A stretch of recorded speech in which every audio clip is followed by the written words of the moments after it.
The Medal of Honor. Part 1: Quiet Town, Loud Shadows.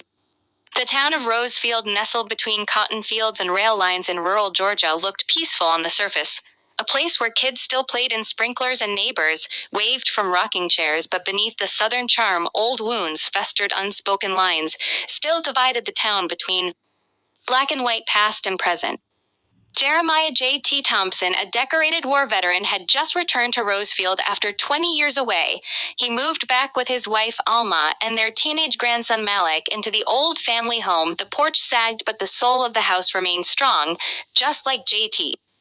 He was tall, broad-shouldered, and had eyes that had seen deserts, jungles, and the broken pieces of men. He didn't talk much about the wars, but folks whispered that he'd done things that earned him one of the highest honors, the Medal of Honor. It hung quietly on the wall inside their home, never flaunted. The Thompsons lived simply. Alma grew tomatoes in the backyard.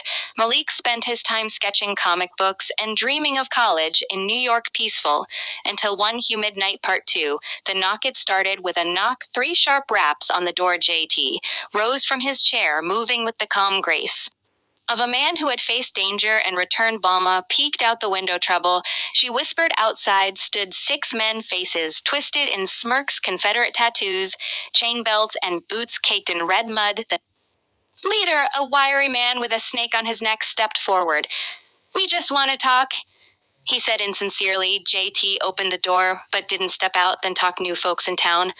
Gotta learn the rules," the man sneered, "especially colored folks who forgot where they belong."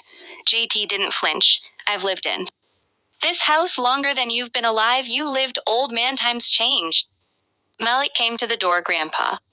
"Stay back," J.T. said calmly, eyes still locked on the gang. The snake-neck man spat in the dirt. "We don't want trouble, but it finds people who don't know their place." J.T. nodded slowly, then stepped back inside. They chuckled, thought he'd back down. When he returned, he wasn't holding a gun. He wasn't angry. He was holding a small wooden box. He opened it slowly. Inside, gleaming in the moonlight, was a Medal of Honor. One of the men squinted. "Is that real?" J.T. said nothing, just stood still, let the silence grow heavy. The leader's smirk vanished. "You earned that."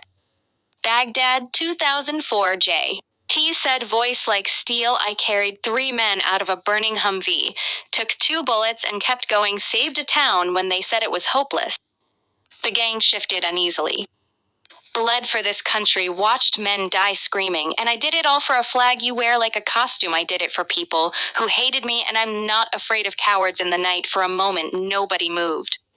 Then the youngest one in the back turned. "I ain't messing with no war hero." The others followed. No fight, no curses, just fading boots in the darkness. Part 3: Aftermath. Alma hugged him tightly. Malik stared at the medal, seeing his grandfather in a new light. "And you didn't fight them," Malik whispered. "No," J.T. said, placing the medal back in its case. "I reminded them what real strength looks like that night." Word spread. The black vet who faced down. The gang with nothing but honor, a story passed in barbershops, churches, and lots of night porches. The town still had its cracks, but something shifted. And in that old house on Jefferson Street, a family slept in peace.